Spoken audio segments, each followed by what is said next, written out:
हरिः ओं श्रीगुरुभ्यो नमः। अनुपमगुणसम्पूर्णुनि अनघुनि सुस्थितुनि गतुनि आसीनु शयानुनि भक्तहृद्गुहाशयुनि सर्वेश्वरुनि अनन्त नुतसच्चरितिं विमलं वै परिशुद्धमै तगु मनोविज्ञानतत्त्वप्रबोधमतिन्निल्पि तदीयमूर्तिविभवध्यानम्बुगविञ्चि चित्तमु सर्वाङ्गविमर्शनक्रियलकुन्दर्गोल्पिप्रत्यङ्गमुन् सुमहाध्यानमुसेयगावलयुभो शुद्धान्तरङ्गम्बुनन् हलिकुलशाङ्कुशजलजध्वजच्छत्रललितलक्षणलक्षितमुलु सललितनखचन्द्रचन्द्रिका निर्धूतभक्तमानसतमः पटलमुలను सुरुचिराङ्गुष्ठनिष्ठ्यूतगङ्गातीर्थमण्डितहरजटामण्डलमुలు सञ्चितध्यानपरायणजनभूरिकलुष पर्वतदीप्त्यकुलिशमुలును दशलोकमनोरथदायकमुలు చారు యోగి మనః పద్మషట్పదములు అనగతనరిన హరి చరణాబ్జములను నిరుపమ ధ్యానమున మది నిలుపవలయం కమలజుమాతయై సురనికాయ సమంచిత సేవ్యమానయై కమలదళాభనత్రములు కల్గి హృదీశ్వర భక్తి నొప్పు కమల నిజాంకపీఠమునగై కొనియొత్తు పరేషు జానుయుగ్మము హృదయారవిందమున మక్కువజేచ్చి భజింపగాదగున్ చారు విహంగవల్లభు భుజంబుల మీద విరాజమాన సుశ్రీరుచి ఉల్లసిల్లి అతసీ కుసుమద్యుతి చలనొప్పు పంకేరుహనాభు ఊరువులు అఖిల్బిష భక్తి భజించి మనసాంభోరుహమందు నిల్పదగుబో మునికోటికి అంగనామణి పరిలంబిత మృదు పీతాంబర కాంచీ గుణ నినాద భరితంబగు అపురుషోత్తముని నితంబము తరుణీ భజయింపవలయు తద్దయు ప్రీతిం. హరి ఓం శ్రీ గురుభ్యో నమః. ఓ విదురా, కపిలుడు దేవహూతికి చెప్పినటువంటి సందర్భంలో ఆయన ఒక మాట చెప్పాడు. అది గ్రహించావా లేదా? ఆ యవ్వనంలో నిత్య యవ్వనంగా ప్రకాశించేటువంటి ఆ పరమాత్మ యొక్క సాకార రూపం అంతటినీ కూడా వర్ణించాడు కదా. అలా వర్ణిస్తూ ఉండేటువంటి సందర్భంలో చాలా ప్రసన్నమైనటువంటి వదనాంభోజం కలిగినటువంటి వాడు అన్నాడు. ప్రసన్నంగా అంటే పరమశాంతంగా, ఏ విధమైనటువంటి అలజడి కానీ కంగారు కానీ లేకపోతే ఒక రకమైనటువంటి వెయిట్ చేయడం లేకపోతే ఏదో అనేటువంటి విషయాన్ని ఆ శ్లోకాల్లో చెప్పలేదు. కానీ 17వ శ్లోకం దగ్గరకు వచ్చేటప్పటికి ఆయన వయసు ఎంత అనేటువంటి విషయాన్ని చెప్తూ సంతం వయసి కైశోరే భృత్యానుగ్రహకాతరం అని భృత్య అనుగ్రహక ఆతరం ఆయన ముఖంలో ఒక కంగారు ఉందయా, జాగ్రత్తగా గమనించావో లేదో. ఆ కంగారు ఏమిటి అంటే, ఆ భావం ఏమిటంటే అది అస్తమాను మనసులో నుంచి బయటకు ప్రొజెక్ట్ అవుతూ ఉంటుంది. శాంతంగాను, చాలా ప్రసన్నంగాను, చాలా నవ్వుతూ మహా సౌందర్యవంతంగా కనిపిస్తూ ఉంటాడు. కానీ లోపల మొహంలో మాత్రం ఒక రకమైనటువంటి ఆతురత కనిపిస్తుంది. ఆ ఆతురత ఏమిటంటే భృత్య అనుగ్రహకాతరం. భృత్యులు అంటే తన సేవకులైనటువంటి వాళ్ళు, తనను సేవించేటువంటి వాళ్ళు, తన భక్తులైనటువంటి వాళ్ళు తనను నిరంతరము కూడా ధ్యానించి హృదయంలో పెట్టుకుని పరిపూర్ణంగా ఆయనలో లీనమైపోయేటువంటి మహాభక్తులు ఎవరైతే ఉన్నారో, సాధకులు ఎవరైతే ఉన్నారో, వాళ్ళకి ఏ మాత్రం ఇటు అటు కానీ ఏ కష్టం వస్తుందేమో, వస్తే తాను ఇమ్మీడియట్గా రియాక్ట్ అవ్వాలి అనేటువంటి ఒకే ఒక భావం ఆయన మనసులో ఉంటుంది. పైకేమో చాలా ప్రసన్నంగా, శాంతంగా, చాలా సౌందర్యవంతంగా కనిపిస్తూ ఉంటాడు. కానీ జాగ్రత్తగా కానీ నువ్వు చూసి ఉన్నట్టయితే ఆయన యొక్క మనస్సు అలా ఉంటుంది అని చెప్తున్నటువంటి సందర్భంలో మనకి అది గుర్తుకొస్తుంది. అల్ల వైకుంఠపురంబులో నగరిలో ఆమూల సౌధంబుదాపల మందార వనాంతరామృత సర ప్రాంతేందు కాంతోపలోత్పల రమా వినోదియగు అపన్న ప్రసన్నుండు వివ్వల నాగేంద్రము పాహి పాహియన కుయ్యాలించే సంరంభి అంత మహత్తరమైనటువంటి ఆ శృంగార సన్నివేశంలో ఉండేటువంటి సందర్భంలో కూడా ఆయన చెవులు, ఆయన మనసు ఎప్పుడు దేని మీద ఉంటుందంటే భృత్యానుగ్రహకాతరం, ఆ విధంగా ఉంటుంది. ఇది భగవంతుడి యొక్క లక్షణం. కాబట్టి ఉదాహరణకి ఇంట్లో ఉయ్యాల్లో చిన్నపిల్లాడు ఉన్నాడు అనుకోండి, తల్లి లోపల వంట చేసుకుంటూ ఉంటుంది, కానీ మనసంతా ఆతురత, వంట మీదే శ్రద్ధ ఉంటుంది, మాట్లాడేటువంటి వాళ్ళతో మాట్లాడుతూ ఉంటుంది. కానీ బ్యాక్గ్రౌండ్లో ఎప్పుడు కూడా పిల్లాడికి దోమ కుట్టిందా, ఉచ్చపోసాడా, ఇటు కదులుతున్నాడా, ఏదైనా దెబ్బ తగిలిందా అనేటువంటి ఆతురత ఏ విధంగా అయితే తల్లికి ఉంటుందో అలాగా భృత్యానుగ్రహకాతరం, ఇది మాత్రం మనం గ్రహించాలయ్యా అని చెప్పిన తరువాత 18వ శ్లోకంలో దేవహూతికి తన కుమారుడైనటువంటి పరమాత్మ భగవంతుడు ఈ విధంగా చెప్పాడు. కీర్తిన్యతీర్థయశసం పుణ్యశ్లోకయశస్కరం ధ్యాయేద్దేవం సమగ్రాంగం యావన్నచ్యవతే మనః. భృత్యానుగ్రహకాతరం అన్నాగా, అందువల్ల ఆయన ఏం చేస్తాడంటే కీర్తన్యతీర్థయశం, కీర్తించదగినటువంటి, కీర్తన్య అంటే కీర్తించదగినటువంటి తీర్థం, చాలా పవిత్రమైనటువంటి యశసం, కీర్తి కలిగినట్టి. తర్వాత పుణ్యశ్లోక యశస్కరం, పుణ్యశ్లోకుల యొక్క కీర్తిని, వాళ్ళకి కీర్తి పుణ్యశ్లోకులు అంటే తన భక్తులు. ఎందుకంటే భృత్యానుగ్రహగాత్రం అన్నాడు కదా, వాళ్ళ యొక్క విధానం ఆయన ఏం చేస్తున్నాడని చెప్తూ, కొంతమంది మహానుభావులు ఉన్నారు, భీష్ముడు కానీ, ప్రహ్లాదుడు కానీ, గోపికలు కానీ, ఇటువంటి అంబరీషుడు కానీ, ఇటువంటి వాళ్ళ యొక్క వాళ్ళ కీర్తిని, వాళ్ళ యొక్క కీర్తి, వాళ్ళ యొక్క యశస్సు కీర్తించదగినటువంటిది. వాళ్ళని ఎప్పుడూ తలుచుకుని వాళ్ళని మనం ఇమిటేట్ చేస్తూ వాళ్ళలాగా ఉండాలి అనేటువంటి మనోభావనలు భక్తులకు కలుగుతూ ఉంటాయి కదా, అటువంటి కీర్తించదగినటువంటి కీర్తన్య వాళ్ళెవరు? తీర్థ, చాలా పవిత్రమైనటువంటి వాళ్ళ యొక్క యశస్సం, వాళ్ళ యొక్క కీర్తి అటువంటిది. అటువంటి వాళ్ళు తర్వాత పుణ్యశ్లోకులు అంటే వాళ్ళని తలుచుకుంటే చాలు పుణ్యం వస్తూ ఉంటుంది. వాళ్ళు ఎప్పుడూ కూడా పరమాత్మ మీద మనసు ఉండడం చేత వాళ్ళు మూర్తీభవించినటువంటి పుణ్య స్వరూపాల కింద వాళ్ళు ఉంటారు. అటువంటి వాళ్ళని పుణ్యశ్లోకులు అంటారు. అటువంటి పుణ్యశ్లోక యశస్కరం, వాళ్ళ యొక్క కీర్తిని పెంచడం కోసం అని చెప్పి ఉంటుంది. అంటే ఆయన 2 లక్షణాలు ఉంటాయి.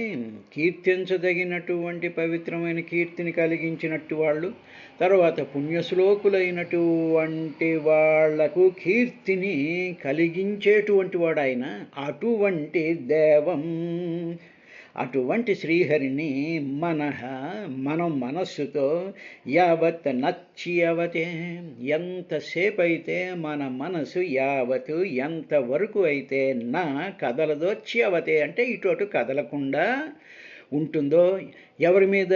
తన భక్తుల్ని, తన భృత్యుల్ని, తన పుణ్యశ్లోకులైనటువంటి వాళ్ళకి నిరంతరము కూడా వాళ్ళ కీర్తిని పెంచేటువంటి లక్షణం కలిగినటువంటి ఆ పరమాత్మ మీద ఎంతకాలం అయితే, ఇంత పైన చెప్పినటువంటి విధానంగా ఎంతసేపు అయితే మన మనసు నచ్యవతే కదలకుండా ఉంటుందో, అలాగ కదలకుండా ఉండేటువంటి మనసు చేత సమగ్ర అంగం ధ్యాయేత్, మొత్తం ఈ పైనుంచి వర్ణించినటువంటి సమస్తమైనటువంటి రంగాల యొక్క వర్ణన చేశాం కదా, ఎక్కడెక్కడ ఏమిటి ఉంటాయి, ఎలా చూడాలి అనేటువంటిది. అందువల్ల సమగ్రంగా ఉండేటువంటి ఆ మొత్తం అంగాలు, ఆ బాహుపురులు, ఆ చేతులు, ఆ కిరీటాలు, ఆ కళ్ళు, ఆ ముఖం, ఆ వక్షస్థలం, ఆ కౌస్తుభం, ఆ వనమాల, కటి కట్టుకున్నటువంటివి, పాదనూపురాలు, ఇవన్నీ ఉన్నాయి కదా, వీటిల్ని ధ్యాయేత్ ధ్యానించాలమ్మా.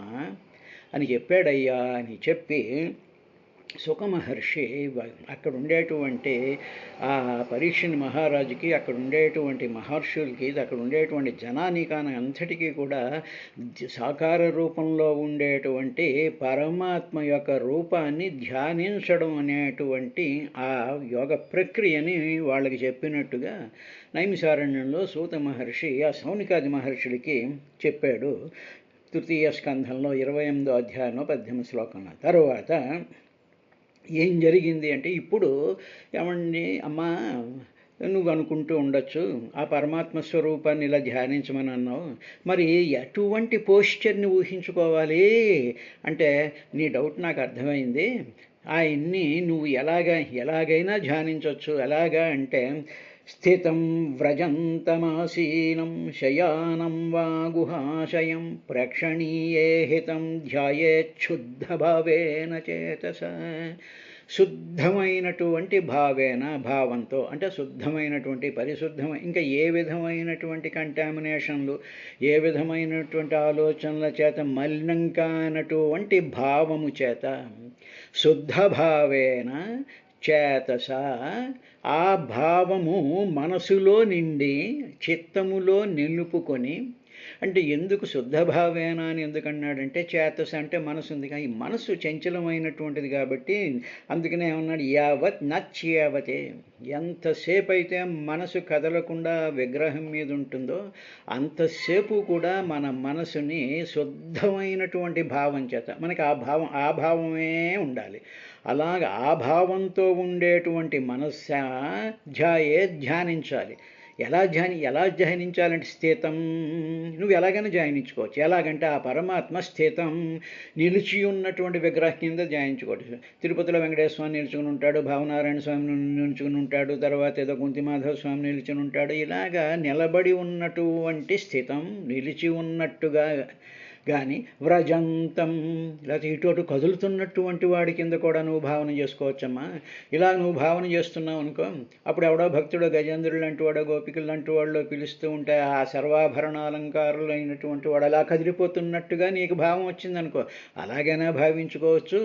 లేదా హాయిగా చిరునవ్వు నవ్వుతూ ఆ మొత్తం ఆభరణాలతో మెరిసిపోతూ నిలబడి ఉన్నటువంటి వాడి కిందైనా నువ్వు ధ్యానించుకోవచ్చు. స్థితం వ్రజంతం, ఇటు కదులుతున్న వాడి కింద అయినా సరే ఆసీనం, లేదమ్మా హాయిగా నువ్వు వాడిని కూర్చోబెట్టదలుచుకున్నావు అనుకో, హాయిగా మఠం వేసుకుని కూర్చున్నట్టుగానైనా సరే, లేదా శయానం వా, శయానం అంటే చూడండి పద్మనాభ స్వామి పడుకుని ఉంటాడుగా, గోవిందరాజ స్వామి పడుకుని ఉంటాడుగా, ఆ విధంగా హాయిగా తల కింద చేతులు పెట్టుకుని పడుకున్నట్టుగానైనా గుహాశయం.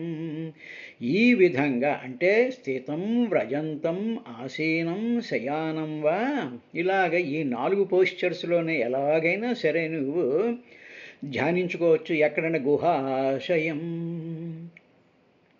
నీ యొక్క హృదయ గుహలో, నీ హృదయంలో ఇవన్నీ నువ్వు చూడలేవుగా, నువ్వు ఇంట్లోనే ఉంటావు, లేకపోతే ఏదో పనిలో ఉంటావు, లేకపోతే ఏదో కాస్త రిలాక్స్డ్గా ఉంటావు. అటువంటప్పుడు నువ్వు నిలబడున్నటువంటి వెంకటేశ్వర గుడికి వెళ్ళావుగా, అదేవిధంగా పద్మనాభ స్వామి దగ్గరికి వెళ్ళావుగా, గజేంద్రుడు పరిగెత్తుకుని వచ్చినటువంటి ఇవన్నీ ఈ భావనలన్నీ నువ్వు ఎక్కడ చేయాలంటే గుహ ఆశయం, నీ యొక్క బుద్ధి గుహల్లో నివసించేటువంటి విధంగా ప్రేక్షణీయైహితం, ప్రేక్షణీయ చూడదగినటువంటి, ఈక్షణీయ అంటే చూడదగినటువంటి, ప్రేక్షణీయము అంటే ఈక్ష అంటే చూసేటువంటి విధంగా నీవు ఈ హితం, మనకి హితం కలిగించేటువంటి ఆ శ్రీహరిని శుద్ధభావేన చేతసాధ్యాయేత్, ఆ విధంగా నువ్వు భావన చేయాలమ్మా.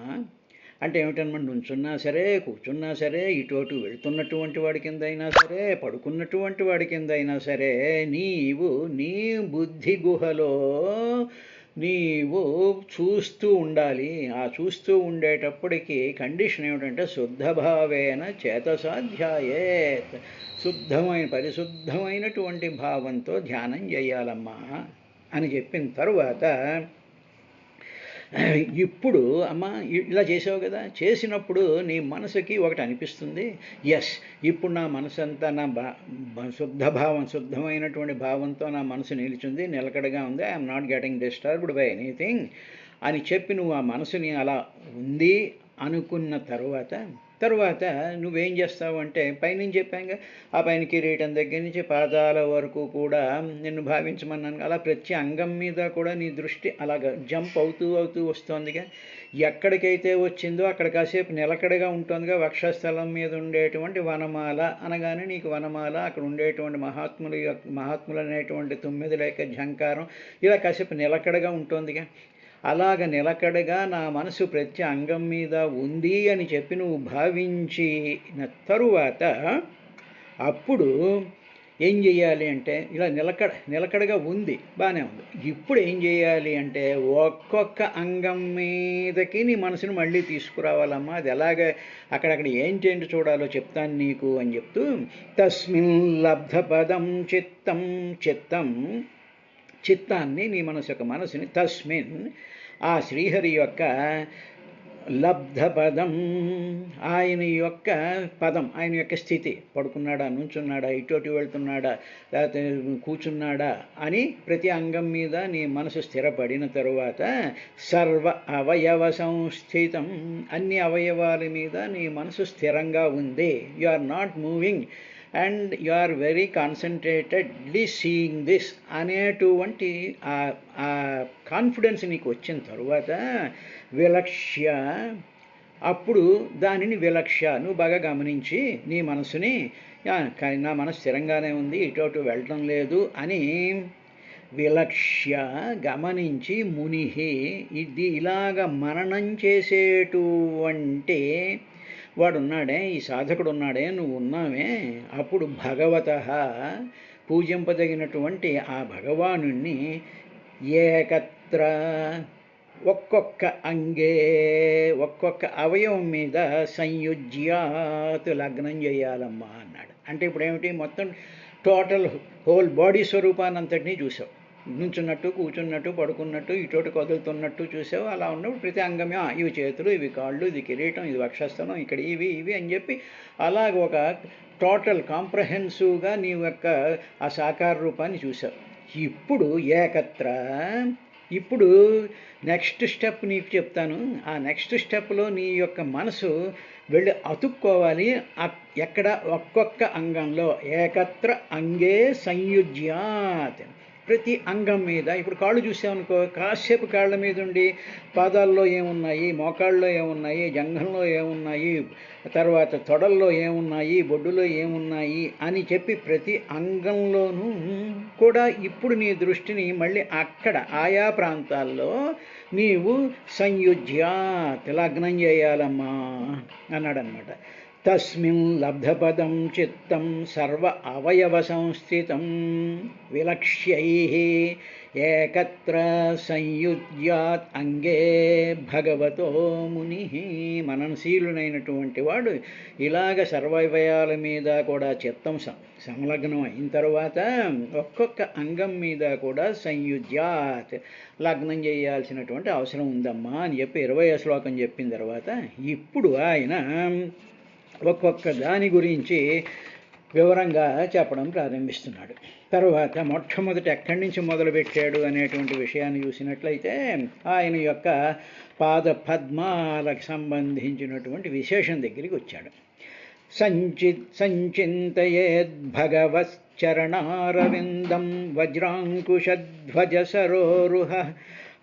సరోరుహలాంఛనాఢ్యం ఉత్తుంగరక్తవిలసన్నఖచక్రవాల జ్యోత్స్నాభిరాహతమహృదయాంధకారం అని చెప్పి అప్పుడు అక్కడ ఏం చేయాలి అనేటువంటి విషయాన్ని చెప్తూ, అమ్మా ఇప్పుడు పాదాల దగ్గరికి రా. ఇప్పుడు మొత్తం నీ ఒకసారి చూసేస్తావు, నీ మనసుకి శుద్ధభావంతో ఉంది, మనసు అంతా కదలటం లేదు కదా. ఇప్పుడు నువ్వు ఇక్కడికి రా. అక్కడికి వచ్చేటప్పటికి అక్కడ నువ్వేం చూస్తావు అంటే వజ్ర అంకుశధ్వజ సరోరుహలాంఛనాఢ్యం. అమ్మ ఇప్పుడు ఆయన పడుకుని ఉన్నాడు అనుకో, లేకపోతే ఆయన ఇలా కూర్చుని ఉన్నాడు అనుకో, కూర్చున్నప్పుడు పద్మాసనంలో కూర్చున్నప్పుడు 2 పాదాలు కూడా మన వైపు కనిపిస్తున్నాయి అనుకో, లేకపోతే పడుకున్నప్పుడు ఆ 2 పాదాలు అడుగు భాగాన్ని కానీ చూసినట్లయితే అప్పుడు ఆ పాదాల అడుగున ఆ ఆ కాలి పాదముల యొక్క అడుగున ఏం కనిపిస్తుంటే వజ్రము, అంకుశం అంకుశం, ధ్వజ ధ్వజము జెండా, పద్మ సరోరుహము అంటే పద్మాలు, ఇవన్నీ కూడా పాదాలలో ఉండేటువంటి రేఖలతో ఆఢ్యం సంపన్నమై ఉంటుందమ్మా. అంటే ఈ సాముద్రిక శాస్త్ర ప్రకారం కూడా చేతుల్లోనూ కూడా పాదాల్లోనూ కూడా మహానుభావుల యొక్క ఆ పాదాలలో ఉండేటువంటి రేఖలన్నీ కూడా వజ్రంలాగా, అంకుశంలాగా, ధ్వజంలాగా, తర్వాత పద్మాల్లాగా ఆ రేఖలన్నీ కూడా అవన్నీ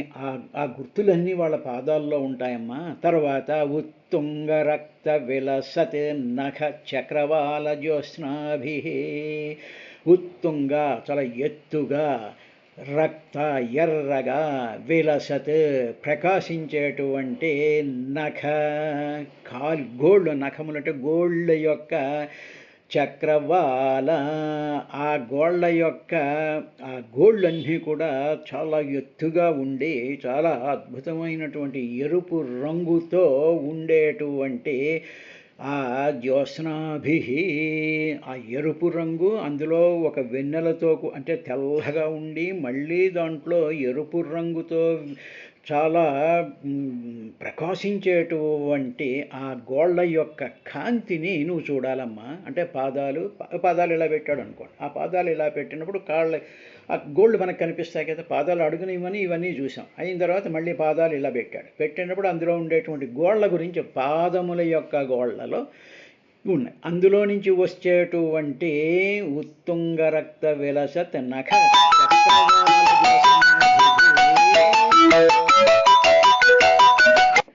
ఆ గోళ్ళ కాంతి ఆహత మహత్ హృదయ అంధకారం. ఇప్పుడు ఆ గోళ్ళ మీద నుంచి వస్తున్నటువంటి వెన్నెల లాంటి ఎరుపు రంగు కలిగినటువంటి ఆ గోళ్ళ కాంతి అంతా ఏం చేస్తుంది అంటే హృదయంలో ఉండేటువంటి అంధకారాన్ని పోగొట్టేస్తుంది. అంటే ఆ కాంతి అంతా కూడా మన హృదయంలో ఎన్నో జన్మల నుంచి మనం చేసుకున్నటువంటి ప్రారబ్ధ కర్మలనండి, మరొకటనండి అజ్ఞానం అనేటువంటి అంధకారం ఉంటుంది కదా, జన్మగతమైనటువంటి అంధకారం. ఆ అంధకారం అంతటినీ కూడా ఈ కాంతి ఒక్కసారి ఆ కాంతి కిరణాలు వచ్చి మన హృదయంలోకి ఫట్ మన తగలగానే ఆహత మహత్ హృదయ అంధకారం, ఒక్కసారి అంధకారం ఆహత వచ్చి దెబ్బ కొట్టేటప్పటికే అంధకారం పటాపంచలైపోయేటువంటి కాంతితో కూడుకున్నాయమ్మా అటువంటి గోళ్ళు. అటువంటి భగవత చరణ అరవిందం సంచింతయేత్, అటువంటి ఆ అరవిందాల వంటి ఆ పాదపద్మాల యొక్క గోళ్లను అమ్మా నువ్వు ధ్యానిస్తూ ఉండాలి. సంచింతయేత్, అంటే చాలా బాగుగా కాన్సన్ట్రేటెడ్గా ఈ గోళ్లల్లో నుంచి వస్తున్నటువంటి కాంతి నా హృదయంలో ఉండేటువంటి చింతలు, బాధలు, అజ్ఞానం, తర్వాత దోషాలు, ఇవన్నిటినీ కూడా ఆ చీకటిలా ఉండేటువంటి దాన్ని అంతటినీ కూడా అంధకారంగా ఉండేటువంటి అంతటిని కూడా భళ్ళుమని వెలుగుతో నింపేసేటువంటివి ఆ కాలి గోళ్ళు అనేటువంటి విధంగా ఆ గోళ్ళ మీద నీ యొక్క ధ్యానం ఉండాలి అన్నారు.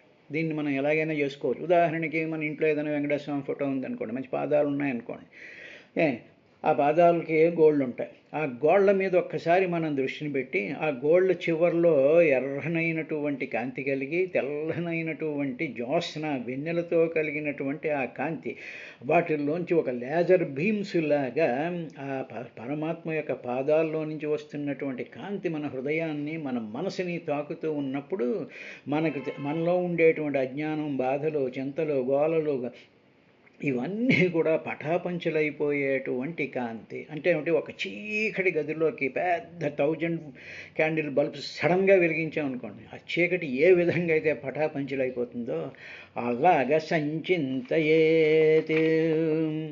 సంచింతయేద్ భగవత్ చరణారవిందం వజ్రాంకుశధ్వజ సరోరుహలాంఛనాఢ్యం ఉత్తుంగరక్త విలసన్నఖ చక్రవాల జ్యోత్స్నాభిరాహత హృదయాంధకారం. అమ్మ అది చేస్తుందమ్మా ఆయన యొక్క పాదాలని అని చెప్పిన తర్వాత ఇంకా పాదాల్లో ఏముంది అనేటువంటి విషయాన్ని చెప్తూ యచ్చౌచ నిశ్రుత సరిత్ ప్రవరోదకేన తీర్థేన మూర్ధ్యధిక కృతేన శివ శివోభూత్ ధ్యాతుర్మనశమలశైలనిసృష్టవజ్రం ధ్యాయేచ్చిరం భగవతశ్చరణారవిందం.